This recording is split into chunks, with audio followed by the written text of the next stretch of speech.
Oi, oi, aqui é a Ju. Eu vim então fechar o desafio do Dia das Crianças, que foram 7 livros em 7 dias. E eu comecei na semana passada e eu li todos os livros, acabei o último hoje. Feliz Dia das Crianças pra todo mundo. Eu tô amando ver as fotos de vocês no Instagram, de vocês crianças. É muito, muito legal isso. Então eu me esbaldo vendo as caras das crianças. Enfim, todo mundo com a mesma carinha. Engraçado que o olhar não muda nunca, né? Então, assim, as crianças. Tem gente que muda muito pra adulto, tem gente que fica praticamente igual, mas o olhar é sempre o mesmo, é aquela carinha. Sempre você vê o riso no olhar, assim, das crianças. Então, eu amei. E eu amei a experiência de ler os livros infanto-juvenis nessa última semana.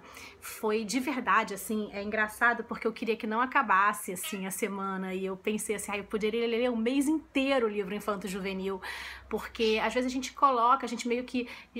muita gente que é professor ou que lida com criança ou que tem filho lê mais, mas às vezes quem não tem fica meio postergando ler esses livros infantos juvenis e, cara, quando a gente lê, a gente, enfim, fica tão encantado, sabe? Porque um bom livro, né, infanto-juvenil, na verdade ele é para todos os públicos, então a gente às vezes separa esse nicho, né, essa narrativa diferenciada que a gente acha que é para faixa etária da criança, e na verdade não é. Um bom livro infanto-juvenil, ele é assim maravilhoso, assim, ele traz para você reflexões que obviamente, dependendo da idade que você lê aquele livro, você percebe mais ou menos certas mensagens que estão ali, e eu acho incrível porque eu bato palmas para esses escritores infanto-juvenis, porque como é que eles conseguem então colocar essas mensagens, essas metáforas dentro de uma linguagem assim acessível para criança e ao mesmo tempo instrutiva, educativa, mágica, sabe, surrealista. Eu acho assim, nossa, é um mundo muito, muito, muito rico.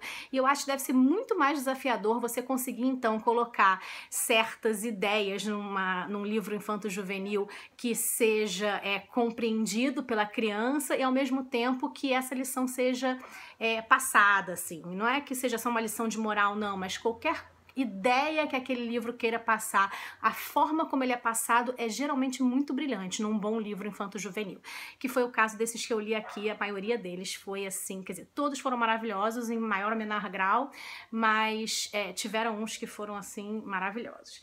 Então, o primeiro foi Os Contos de Bidou Bardo. São 5 histórias do mundo bruxo, 5 lendas do mundo bruxo. E dentro dessas lendas, então, cada uma, no final dela, tem os comentários do Dumbledore. E o mais legal, obviamente, são os comentários do Dumbledore. Então, o que acontece? Ele explica aqui toda a questão por trás de cada conto, né? Por que então esse conto teve uma tentativa de proibição dele no mundo bruxo, por que ele causou controvérsia, por que não, por que aquele outro então não causou tanta, por que há essa questão então de quando você fala dos trouxas em contos, como certos tipos de bruxo odeiam então quando os trouxas são mencionados, a relação dos bruxos com os trouxas é mencionada, principalmente pela família dos Malfoys, a família dos bruxos mais ortodoxos, no sentido, né, de procurar então uma pureza naquele sangue, né, bruxo, coisa e tal, da mistura contra a mistura. E o último conto é o conto que aparece então na íntegra no último livro, Nas Relíquias da Morte. E é um conto muito interessante, obviamente, dos 3 irmãos, porque ele vai conectar com o livro toda aquela história então da capa de invisibilidade, da pedra da ressurreição e da varinha mais poderosa de todas. Muito legal, mas me fez refletir menos que os outros. O segundo livro foi o Coraline. O Coraline é maravilhoso, maravilhoso. Muita gente fala que o filme é muito bom, que o filme é melhor. Eu discordo completamente. Eu acho que o livro é brilhante. Eu não tinha lido ainda esse livro e eu fiquei, assim, muito impressionada, porque o filme é bacana, tá? Mas o filme tem um personagem, por exemplo, que eles inventam que não tem no livro. E o filme, os pais são meio maus, assim, meio, sabe? E, na verdade, não é isso que acontece no livro. E muitos livros infantis, na verdade, as crianças partem para, enfim, entrar nessa aventura do livro porque os pais não dão atenção, né? E isso é o que acontece com a Coraline. Os pais, na verdade, trabalham no computador e eles não dão atenção para ela. Eles não são maus, eles conversam até carinhosamente com ela, mas eles não param para prestar atenção. Então ela tem que explorar essa nova residência dela, que é uma casa antiga que são 3 andares. Então, que no sótão mora um senhor que diz que ele é adestrador de ratos, palhaços de circo. E embaixo moram duas ex-atrizes mais velhinhas que tem um monte de cachorro daquela raça escocesa. E elas adoram a Coraline, servem chá e contam histórias e tudo mais. E a Coraline se muda então para essa casa que moram essas três, né, famílias, essas três pessoas diferentes, e ela e os pais então nesse piso central. E ela encontra então o quê? Ela encontra uma passagem para um outro mundo, uma outra realidade. Nessas buscas dela, nessas explorações, nessa viagem que ela faz pela residência, pelo terreno e tal, ela encontra essa porta que a mãe dela abre e tem uma parede de tijolos e, na verdade, em um outro momento, então, abre-se uma passagem e ela entra num outro mundo, e esse mundo, então, é habitado por todas as pessoas desse mundo real, só que eles têm botões nos lugares dos olhos, e essas pessoas são um pouco diferentes em vários aspectos.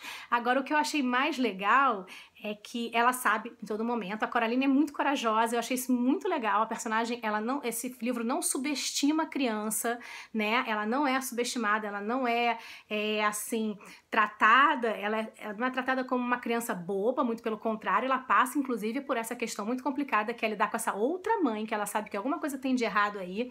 E esse mundo, que é um espelho do mundo real dela, tem várias coisas que seriam muito mais interessantes para ela viver nesse mundo, e ao mesmo tempo ela desconfia então que alguma coisa tá errada aí. O que é mais legal é que esse gato aqui, todas as pessoas no outro mundo têm os olhos de botão. O gato, ele é o mesmo nesse mundo e no mundo paralelo. E eu achei isso muito legal, a sacada do Neil Gaiman, porque os gateiros, as pessoas que têm gatos, tem muita história sobre gatos em relação ao mundo sobrenatural, que os gatos veem coisas, que os gatos têm uma outra percepção, têm uma sensibilidade para esses outros mundos, e isso aqui é a sacada do livro, porque ele, na verdade, é o mesmo gato, assim, ele não muda, ele tem essa passagem, ele tem essa livre passagem entre essas duas realidades, e vai, enfim, ajudar a Coraline de várias formas. E é muito legal também outra sacada que tem do gato, e aí vem a amante de gatos, né, que ela fala, qual é seu nome? Ele fala assim, tipo, o nome é uma coisa que os humanos dão para os gatos, na verdade. Os gatos não precisam de nome, eles nunca respondem a esse chamado, só quando eles querem, e isso é muito legal. O livro é muito mais assustador que o filme, essa história é muito assustadora no sentido, não sei como é que crianças conseguem lidar com esse livro, mas eu achei sensacional, vale muito a pena, indico muito. Ok, não se esqueçam da Rosa, é um livro que eu li quando era muito pequena, da escola, assim, eu não me lembro quantos anos eu tinha, mas foi um livro que eu nunca me esqueci, e obviamente é um livro super pequenininho. A autora quis fazer, na verdade, uma denúncia, ela fala isso no livro, através dessa menina que tem osteopatia, que é uma doença degenerativa dos ossos, e ela tem isso depois de, acho que ela começa a mostrar isso com 13 anos de idade, é uma doença, enfim, muito ruim, e ela tem porque os genes do pai dela foram expostos à radiação de Hiroshima. É muito triste, tem assim, entre o diário dela e a narrativa em geral, assim, do pai sendo médico e como é que ele se sente impotente em relação a essa doença dela. Então é muito triste, eu queria que fosse maior, mas realmente é um livro para outro público, então é triste, mas ele é muito, muito, muito rapidinho. Vale a pena também. Depois eu li Peter Pan. Peter Pan é maravilhoso. A gente realmente tem na cabeça a história toda pelo filme da Disney, mas a gente, na verdade, muita gente não tinha contato com a história. Eu mesma não tive contato com a história, não tinha tido contato com a história antes de ler. Essa edição comentada da Zahara é muito boa, porque no início eles comentam, enfim, detalhes sobre o Capitão Gancho, sobre o Peter Pan, sobre a questão da Wendy, e é muito legal porque o personagem do Peter Pan é riquíssimo, tá? E é muito, muito bacana. Óbvio que tem muita coisa da época, né, em que ele foi escrito, mas assim, é muito legal, porque o Peter Pan, ele tem uma fobia de crescer, né? E isso aqui é muito claro no livro, assim. Então, ele, na verdade, tem uma memória curta, que não tem isso no filme, né? Ele esquece das coisas, então parece meio que ele vive o momento e ele esquece as coisas que acontecem. Ele é líder, ele é corajoso, mas ele tem pavor de crescer, ele abomina essa ideia, ele não quer nem conversar sobre isso, né? E ele fica tentando fazer com que as pessoas entendam o quanto é bom pra ele aquilo, mas ele mesmo esquece do passado recente que aconteceram as coisas. Então, assim, é interessante isso pra caramba, porque teoricamente as crianças esquecem também certas coisas, né?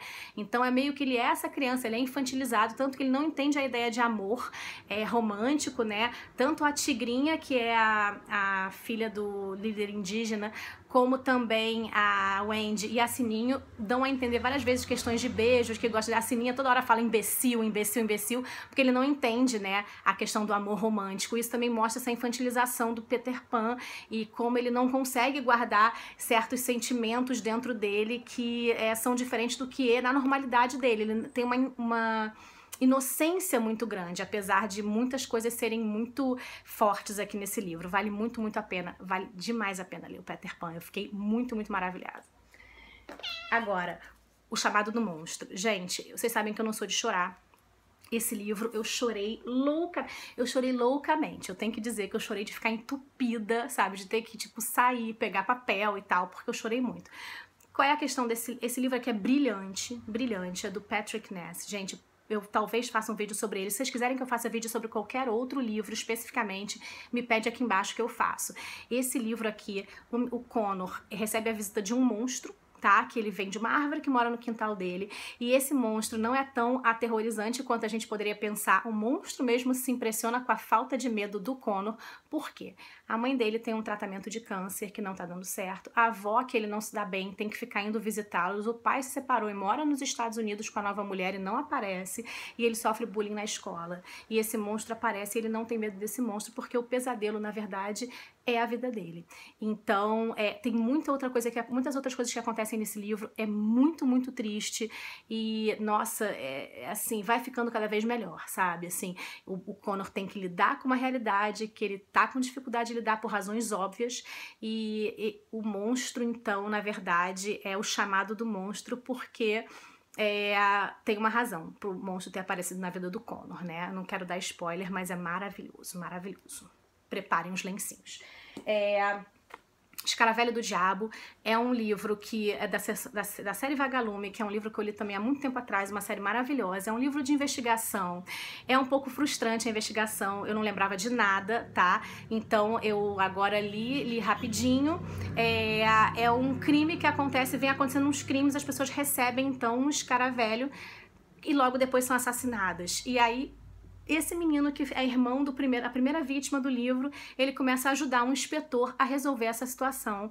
E eles não conseguem, aparentemente, entender e o que está acontecendo aí. Eles entendem, então, que tem essa mensagem, que só quem são as vítimas são pessoas com cabelos ruivos, e a cidade tem poucos dessas pessoas. Eles começam a entender, então, o porquê, mas não conseguem achar de cara, então, o assassino, né? E apesar dele ajudar... Peraí, filhinha, ai... O gatinho resolve brincar assim na escada. E aí ele não consegue resolver de cara essas questões, então ele vai ajudando, ele é aluno de medicina e vai ajudando esse inspetor. Gente, é legal, mas eu, enfim, fiquei um pouco frustrada com algumas coisas, então não vou falar mais sobre ele, mas é bacana reler. E o maravilhoso, sensacional, incrível, A Bolsa Amarela, da Lígia Bojunga. Esse livro aqui é muito bacana. Tô tirando o gatinho, peraí, só um minutinho. Não dá, né? Gente, criança, quem tem as crianças. A Bolsa Amarela é sobre a Raquel. A Raquel tem 3 vontades e ela entra em conflito com essas vontades. Essas vontades são de ser menino, de crescer e de ser escritora. E ela escolhe essas vontades porque ela sente que essas vontades atrapalham, né? Porque a família dela, ela é uma filha que nasceu 10 anos depois dos irmãos, quer dizer, ela é uma filha... de uma família que, na verdade, já passou dessa fase, então ela se sente incompreendida, e ela tem essas vontades, e dentro dessa bolsa amarela que ela esconde as vontades, ela também esconde outros personagens, e também tem objetos inanimados que ganham vida, né? E todas essas pessoas, na verdade, todos esses seres e esses animais que falam com ela, na verdade, também tem a mesma questão dela, que teoricamente eles são programados para uma coisa da sociedade, né? E eles não querem ser aquilo que teoricamente eles são programados para ser. E no caso dela, no caso é ser menina, porque ela acha que os meninos têm muito mais vantagens, e aí é uma crítica da Lígia Bojunga, talvez, ao que é ser menino e ser menina, o lugar da mulher. Eu acho também bacana isso aqui, porque o menino pode jogar pipa, ela não pode soltar pipa, ela não pode ser líder, chefe de família. Então ela começa a ver com o tempo e com os exemplos, que você pode ser menina e pode, obviamente, fazer coisas que teoricamente não seriam programadas para você fazer. E é maravilhoso, gente. vocês querem que eu fale mais, eu falo. Eu amei. O tempo tá acabando. Beijos, beijos. Peçam mais.